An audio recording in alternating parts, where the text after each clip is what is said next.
¿Y qué podría implicar esto? Ya escuchábamos al presidente decir en septiembre, luego las reformas al Poder Judicial. ¿Qué es esta mayoría calificada y dónde quedan los contrapesos en un país donde el legislativo y el ejecutivo quedan en manos del mismo partido? Mira, el resultado que vimos de la elección del domingo, Pamela, es un resultado, digamos, histórico, ¿no? O sea, nunca antes en la historia de la democracia mexicana había ganado alguna candidatura con el 60% de los votos en la presidencia y sobre todo, yo te diría, nunca antes había logrado, ¿no? Si se confirman los resultados, porque todavía tenemos que ver si en el Senado se logran esas 2/3 partes de Morena y sus aliados. Pero si se llegara, esto podría suponer el fin de los contrapesos políticos y eventualmente el fin de los contrapesos institucionales o de las autonomías constitucionales.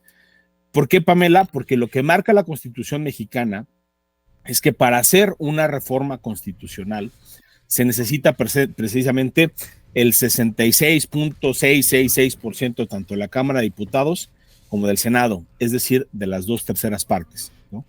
Morena y sus aliados, por los resultados preliminares, están muy cerca de lograrlo. ¿Eso qué quiere decir, Pamela? Que podrían hacer cualquier reforma que quieran y cualquier reforma constitucional es prácticamente cualquiera.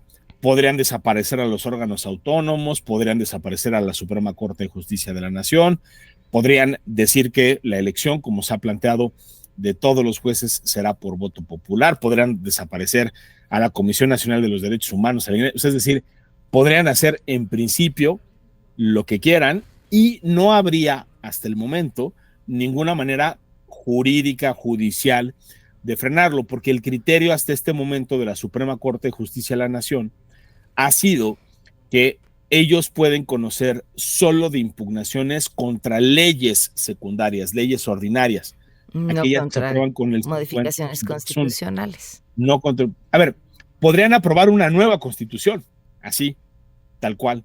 Oiga, no nos gustan los 136 artículos que existen en la Constitución, los 136 artículos que están en la Constitución, pues Morena y sus aliados podrían ir modificando uno por uno o en paquete. Es un poder que nunca nadie antes había tenido en la historia de la democracia mexicana. Entonces, sí es un resultado. En los tiempos de este PRI hegemónico. Ya, digamos, por eso matizo en la historia de la democracia. Democracia, gracias, ¿no? Sí, es cierto. Exacto. Pero no, pero es que justo ese es el tema, ¿no? Sí estamos, a ver, en este momento México es una democracia, sí. Morena y sus aliados ganaron por el voto de la gente, sí. Es indiscutible, ahí hay un mandato popular. Pero una de las reglas de oro de la democracia, Pamela, es que las mayorías de hoy, si así lo decide la gente mediante el voto, pueden convertirse en las minorías políticas del mañana y viceversa, que quienes hoy son oposición y son minoría, si la gente así lo decía, se tienen que convertir en mayoría, si así lo decide el voto popular. Eso supone que haya una cancha pareja en el juego democrático, eso supone que haya árbitros electorales independientes, imparciales, que apliquen las reglas, y eso supone tener organizaciones como las que hoy tenemos, como el INE, los institutos locales, que organizan muy bien las elecciones.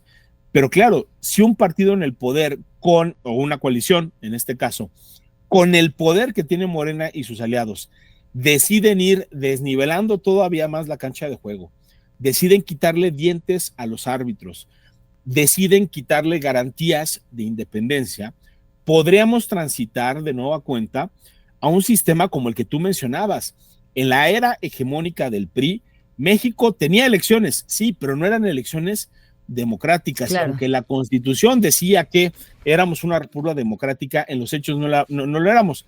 Creo que sí podríamos, si estas reformas se aprueban, Pamela, transitar a un esquema donde México deja de ser una democracia y sí podríamos convertirnos en un estadio autocrático, ¿no? Digamos, en el sentido más estricto del término. ¿Cuál es el peso de los tratados internacionales como contrapeso? O sea, como permitir u obligar o forzar a mantener ciertas cosas. Y cuando digo ciertas cosas, me parece que hay cosas que siempre han valido la pena rescatar, porque ni siquiera fueron construcción de los partidos, sino de la ciudadanía, desde el INAI hasta el mismo INE, ¿no?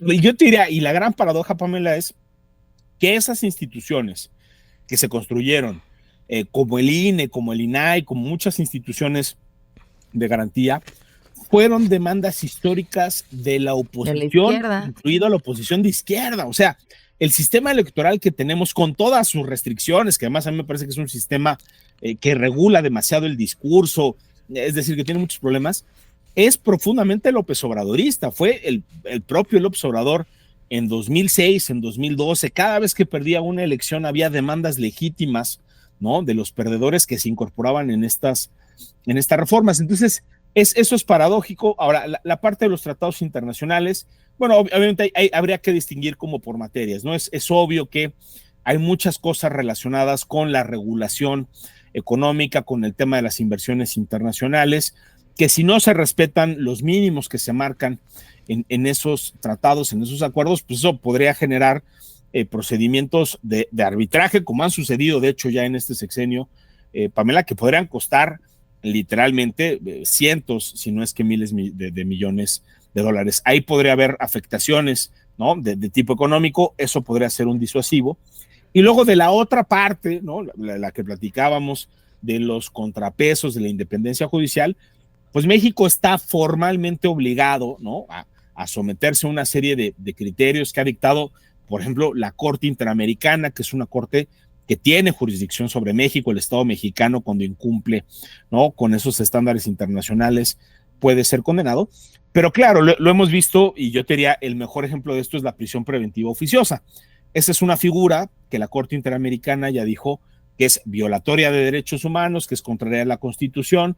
Hay una sentencia donde incluso se le ordena directamente al Estado mexicano a modificar la Constitución para eliminar esta prisión preventiva automática y transitar un modelo donde la prisión preventiva exista, pero que se justifique.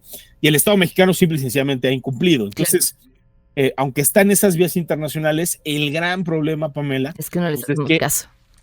Claro, y hay muy pocos dientes, hay muy pocos instrumentos que tienen estos organismos internacionales, incluso estos tribunales internacionales, para hacer cumplir una determinación de este tipo, ¿no? Claro. Javier, pues te agradezco muchísimo la oportunidad de platicar. Ya iremos hablando. Esperemos a septiembre entonces. Pues a esperar y estar pendientes, Pamela. Un gustazo como siempre. Gracias. Buenas tardes.